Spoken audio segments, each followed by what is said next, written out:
but the more you shove something under the surface, the more it finds its way onto your face. Rafal brushed by his brother. "Follow me." He made his way into Miss Harissa's bookshop, the jingle-jangle of the door chime drowned out by the barks of a poorly groomed dog. "You brought me all this way for books," Rian groused. "Don't we have enough where we sleep?" A fair question, given the schoolmasters slept in a tower lined with thousands of fairy tales. But now the owner of the bookshop, Miss Harissa herself, with frazzled grey hair, a red tweed coat, and a matching hat that looked like an umbrella, came bounding out of the back, waving an emerald green tome. "Haven't seen you two before. Welcome, welcome.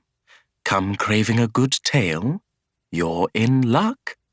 This one arrived last night, and I've already read it, and I have to say, what a story. Duplicitous brothers, scheming pirates, a magical circus of talents." Rian's eyes were big as coins, gawking at the title of the book in her hands. Fala and his brother. Rian stammered. But, where did you... "We'll be right back," Rafal said, dragging Rian out of the shop to more jingling and barking. Miss Harissa scratched her head and peered at the book. "Well, I suppose it isn't for the faint of heart." Outside, Rafal pulled his brother into a dark alley near the shop. Rian shook out of his wizened face, restoring his tan cheeks and wild gold hair. "How can she have that book?" he gasped.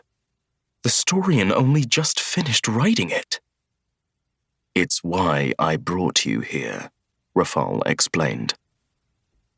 "The Storian has been sneaking its fairy tales into this woman's bookshop for these unmagical strangers to read." Rian blinked. "What? The pen that we protect, that writes our world's stories, that keeps the eternal balance between good and evil, is giving its tales to these buffoons as entertainment?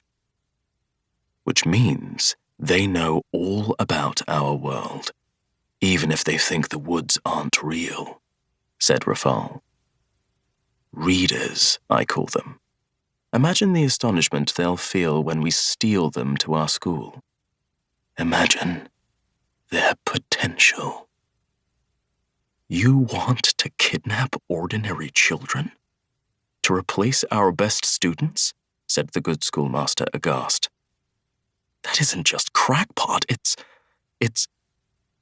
evil." "Our school is broken," Rafal said sharply. "Ever's abandoning you, Never's betraying me. We need new blood, a fresh jolt that will make our Evers and Nevers fall into line. These readers, they've read about our school. They know our stories. Think of what they'll do when they find out it's all true. Children from the woods take it for granted, but these won't. They'll fight not just to survive in our world, but to belong. Even more, our Evers and Nevers won't want to lose to an unenchanted invader. And if they don't want to lose, they'll summon up pride for their side in school, the best remedy for any others thinking of escaping." Rian opened his mouth to protest. "You don't have to kidnap one, of course," the evil schoolmaster said, hardening. "You can stick with the spoiled, arrogant Evers you've got. I'm happy to gain the advantage. In fact, the only reason you're here is that the magical shield separating Gaveldon from the woods wouldn't let me through to steal a child unless I gave you the same opportunity. The curse of balance. But I suppose balance is why the pen chose us as schoolmasters in the first place.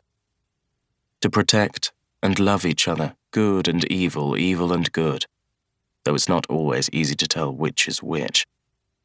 Isn't that the lesson you learned with Hook?" He gave his twin a cold glance, then strode for the cottage lanes. "Rafal," his twin called softly. "You're not mad at me, are you?"